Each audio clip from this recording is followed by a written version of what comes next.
Annonceurs, entrepreneurs, promoteurs et chefs d'entreprise, choisissez dès à présent votre meilleur partenaire média, Idéal Production. Idéal Production est basé à Cotonou au Bénin. Idéal Production, le partenaire exclusif de Sika TV en Afrique.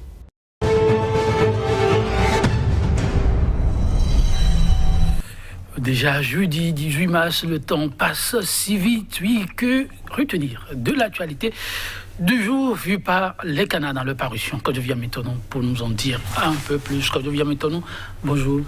Bonjour Joël Todji, bonjour également à nos amis téléspectateurs. Alors pour ce jeudi, qu'y a-t-il pour eux? Bon, il y a que le colonel Tawes est allé rencontrer le chef de l'État de son retour au Bercail pour normaliser sa situation administrative.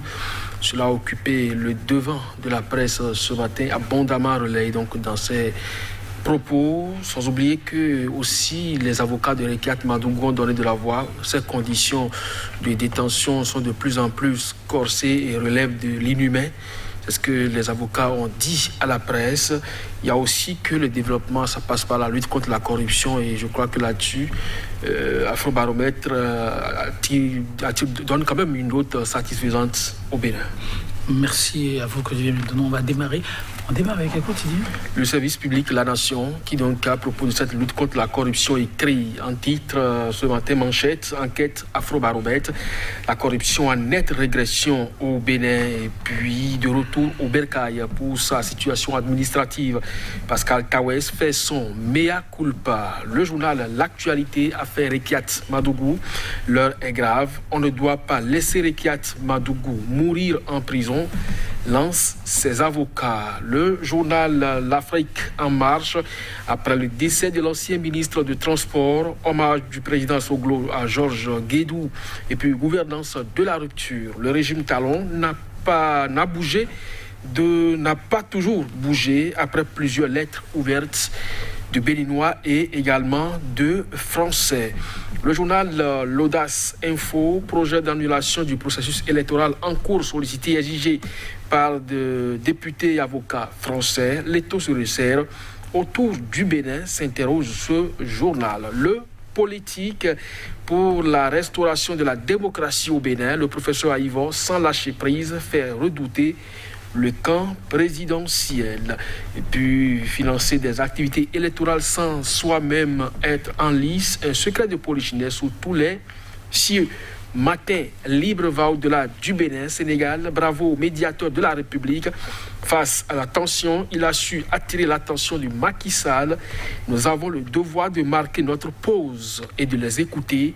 Une valeur qui doit faire école dans d'autres pays, constate et préconise ce journal qui poursuit résolution de la situation administrative. Après Tawes, bientôt Hundéyon, c'est une interrogation à une de ce journal qui poursuit. Conditions de détention de Rekiat Madougou, ses avocats alertent. Et Naziara, présidentielle de 2021, le taux de participation, l'autre enjeu, audience à la présidence de la République du colonel Pascal Tawes.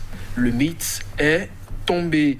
Et puis, point média présidentiel de 2021, Rogatien Biaou insiste toujours sur la tenue d'un dialogue national. Probable effet secondaire de vaccin AstraZeneca. Quelle est la stratégie du gouvernement? C'est une interrogation à la une de ce journal. Et puis, incarcération de Rekiat Madougou. Cette détention est arbitraire et insupportable, dit Maître Mario Stassi, un de ses avocats Joël Todji.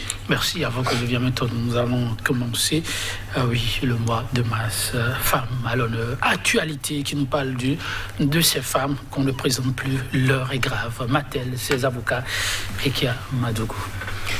Oui, dans une de leurs sorties médiatiques, effectivement, les 4 avocats de Rekiat Madougou, même s'ils étaient 3 le jour-là, ont fait savoir que aussi bien les conditions de visite que de nourriture et même de santé de Rekiat Madougou se dégradent de plus en plus.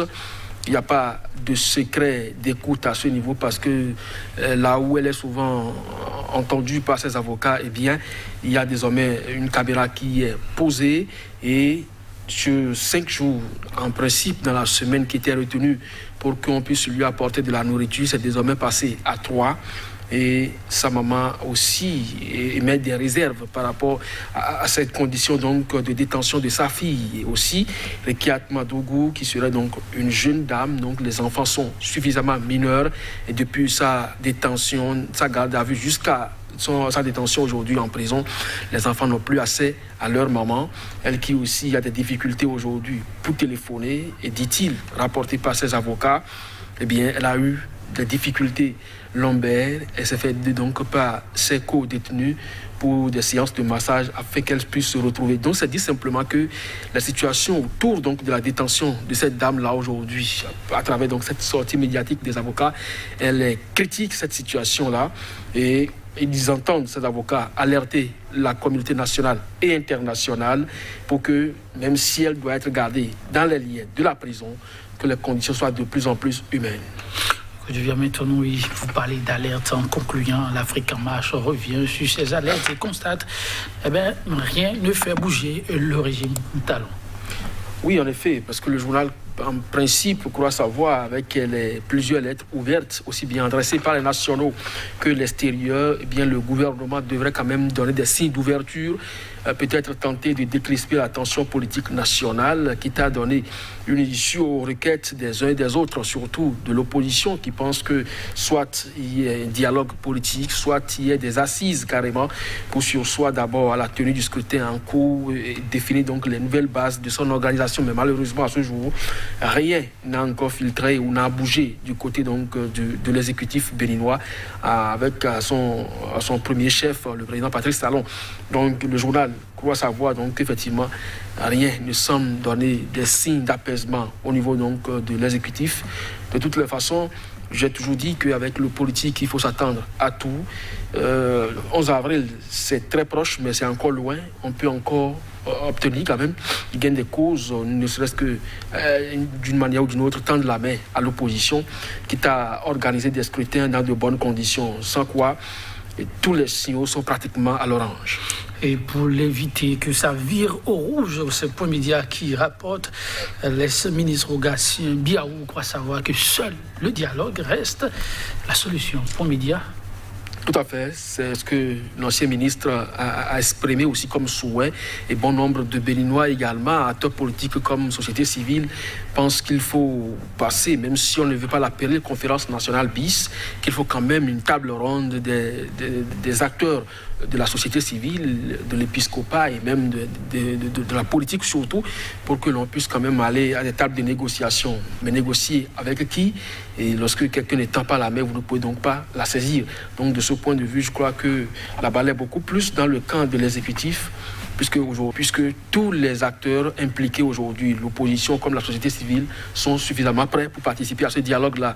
Donc il revient donc à l'exécutif de prendre l'initiative. Oui, initiative, il y en a eu. En tout cas, quoi savoir, Nassiara.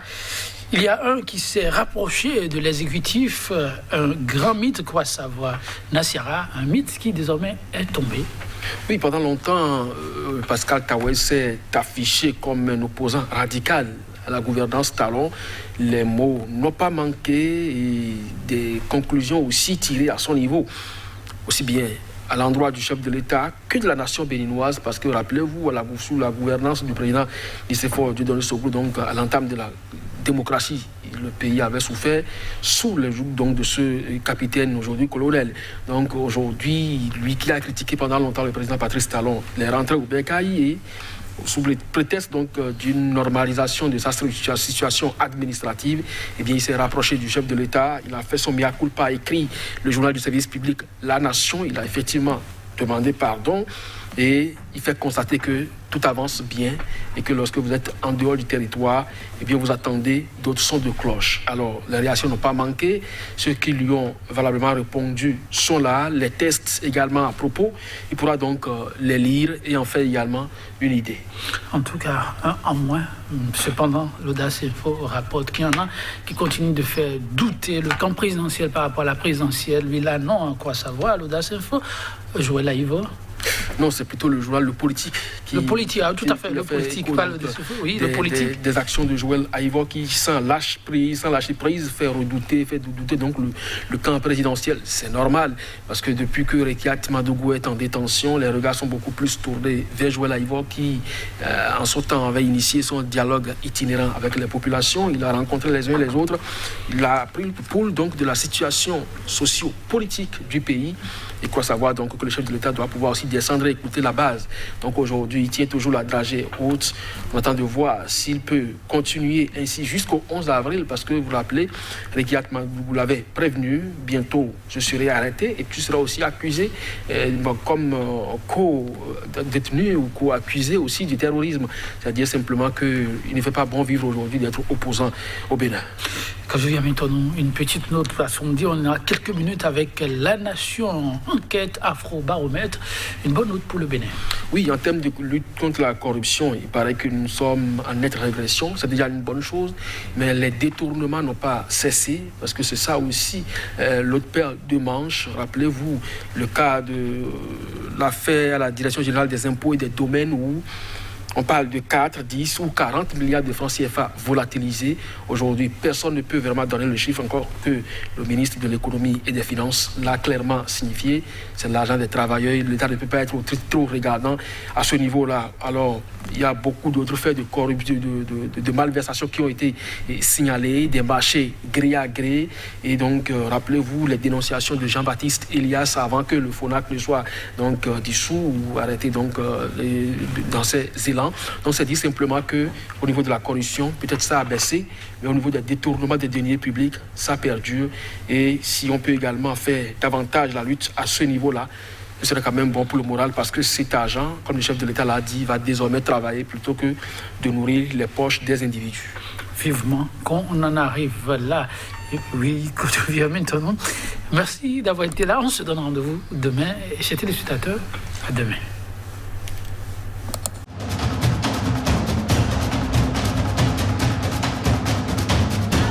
Restez informés à chaque instant sur SICA.